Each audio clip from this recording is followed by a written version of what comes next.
Picking up the pieces after 3 decades of armed conflict in Angola, members of this church congregation near Mupa in southern Angola witnessed the taking of an unusual group picture. A group of pilgrims on a journey into their past and into a land they've been unable to forget. These veteran soldiers went back to Angola to revisit old battlefields in a quest to make peace with the past, meet their former enemies, and above all, make peace with themselves. Almost 600,000 South African white males were conscripted into national military service during the 1970s and 80s. Many of these youngsters ended up as soldiers in the so-called Bush War in former Southwest Africa and Angola. The conflict started in 1966 when SWAPO insurgents started crossing the border into Southwest Africa, Namibia. Initially, it was a very low-intensity war, but the nature of the conflict changed dramatically in 1975, when a change in government in Portugal led to the independence of Mozambique and Angola. A bitter struggle ensued between 3 rival liberation armies in Angola. The MPLA got into power. UNITA would continue its guerrilla war with South African support, and the bulk of the remaining forces of the FNLA would be incorporated into the SADF as the elite 3-2 battalion. Operating from bases in Angola, SWAPO fighters launched insurgency operations across the border into Ovamboland. It is these infiltrations that led to many young South Africans doing border duty. 6-1 Mechanized Battalion was a unit made up mainly of national servicemen and was very much at the forefront of operations executed by the former South African Defence Force. Roland de Vries was the commander of 6-1 Mech in 1981-1982. Well, they were young, they were enthusiastic, and I believe that they were extremely proud of 6-1 Mechanized Battalion Group. They were far away from home, they were situated in the operational base, and they were well trained and well versed in mobile conventional warfare, and their morale was extremely high. And they were probably some of the best fighters that we had in Africa.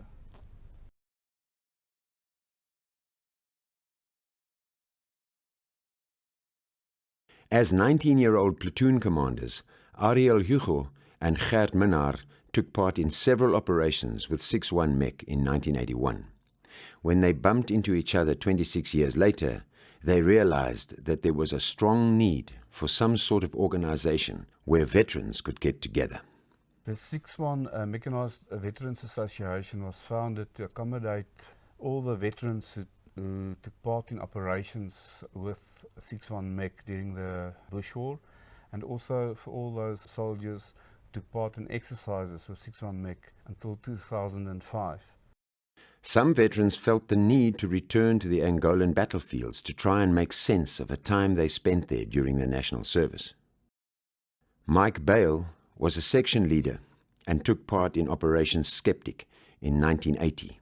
I joined this 6-1 Veterans Association, I don't know, a year and a half ago, and spoke to guys that's been on the trip before,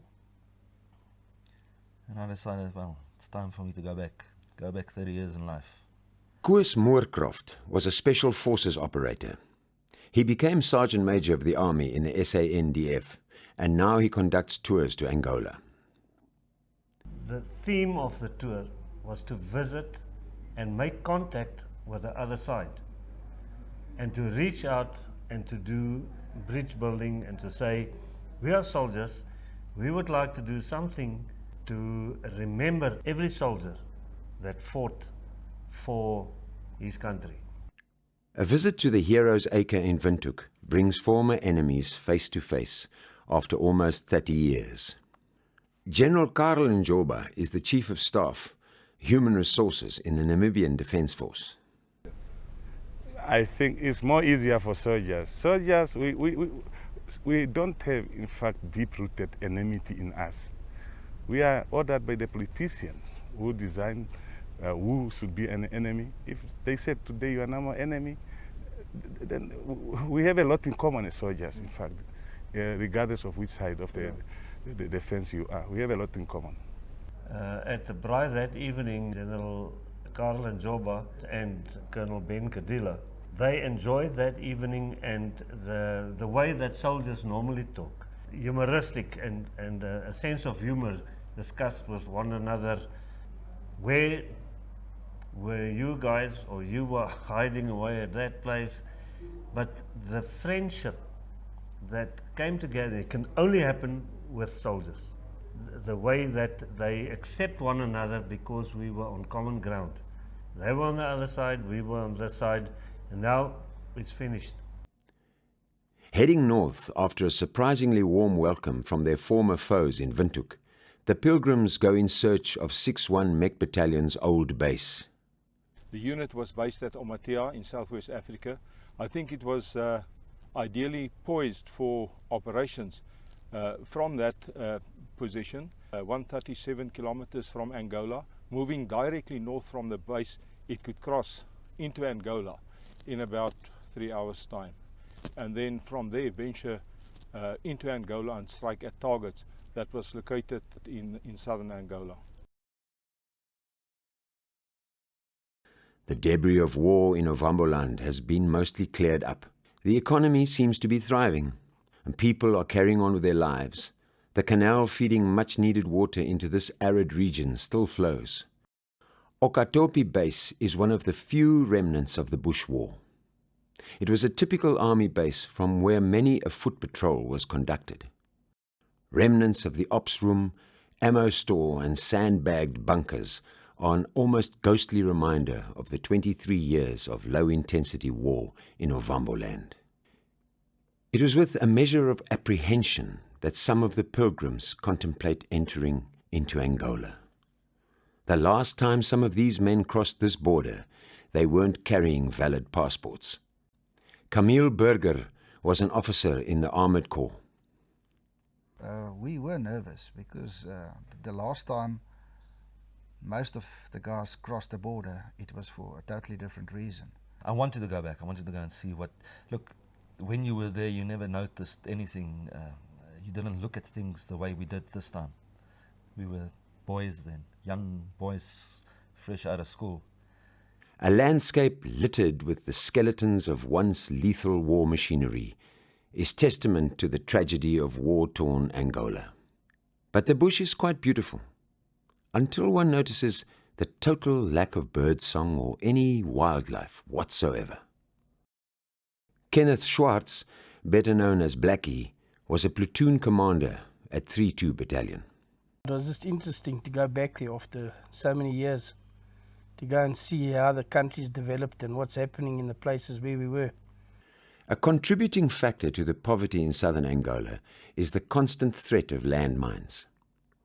The risk of accidentally stepping on one of these death devices precludes the local population from moving about freely in areas that have not been painstakingly cleared.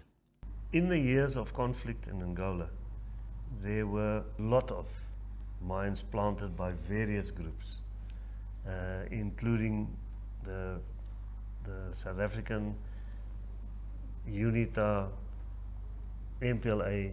Everybody had their share and everybody was part of this. Although South African Defence Force, as a conventional war work, you know where you plant the mines and it is marked. But the fact is, there's still a lot of mines, whoever planted it there. There are various companies, and the one specifically that we met in Cuito Carnaval, Halo, it's a British company that donate a lot of funds to support the Angolans and to rid them of the mine problem. In my lifetime, Angola will not be cleared of mines, and I think the decision that was made by world authorities to ban mine warfare from was a good decision, because who suffer? It is the locals, and the innocent people suffer because of that.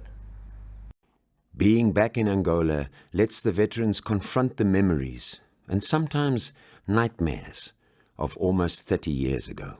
Landmarks around old battlefields still look familiar. Zangongo was one of the primary objectives during Operation Protea in 1980.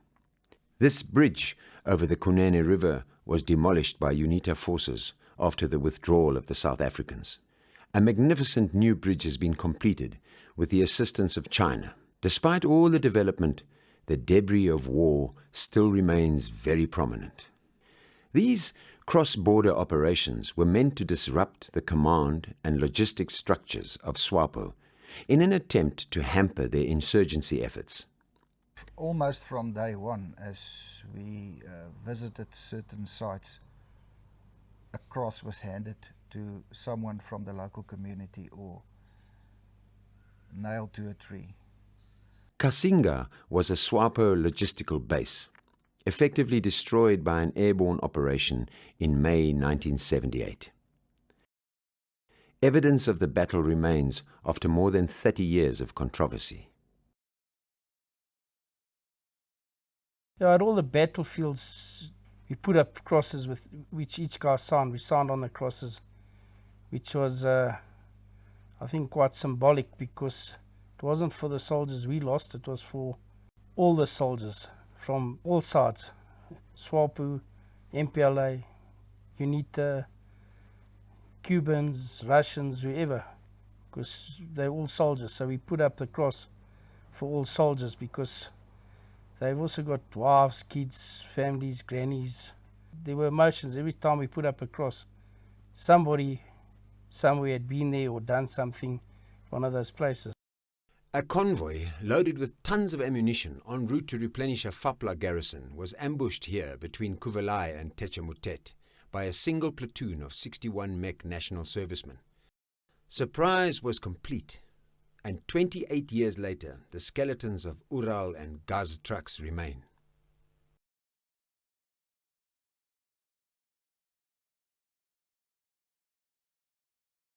Louis Botma was a platoon commander at 3-2 Battalion in the early days. He's the author of Die Buffel Struikel, and he's presently working on a follow-up called Anderkant Quito. Ons begin het met die toer. As 'n mens baie ingestel op die verskillende slagvelde en wat presies op die grond gebeur het. En 'n ou wil weet wat was die verliese daar, wat was die taktiek daar? Wie was in die aanvalsgroep, wie was in die stoppergroepe? Maar soos die toer gevorder het daai dinge al hoe meer op die agtergrond geskuif en het die menslike aspek na vore gekom. Die heling wat moet plaasvind. En as 'n mens byvoorbeeld kyk in die geval van Kenneth Swarts, dat hy kon 'n geweldige klomp bagasie wat as 'n 19-jarige op hom gelei is, dat hy dit hier in die bos van hom afwerp. That first evening at that big baobab tree, everybody decided, let's just talk about what we have experienced. It's not big war stories, nothing like that. The human factor that said, I have lost a friend here. And soldiering is about comradeship, sound memory and mutual help. That's soldiering is all about. You know, a soldier, you support the government of the day. You fight for the regiment, and the government decide where the regiment should go. And the individuals that were there are people that carried out a task that had to be done. And that evening around the fire, it was emotional. Sometimes you get individuals that don't think so because they have never been in that situation. Well, it's a beautiful country. It's beautiful. At least we weren't walking in the bush. We weren't thirsty. We weren't hungry. We were living it up, styling. The pitched battles around Quito Carnavale in 1987 and 88 brought the conflict to an end. Much has been written and many claims have been made. The importance of these protracted battles lies in the fact that it finally brought the conflict to a close. We drove over the Quito Carnavale bridge now. We stopped on the other side. Roland de Vries immediately took out his cell phone and he phoned General Jannie Geldenhuys. And he says, General, we've just crossed the bridge.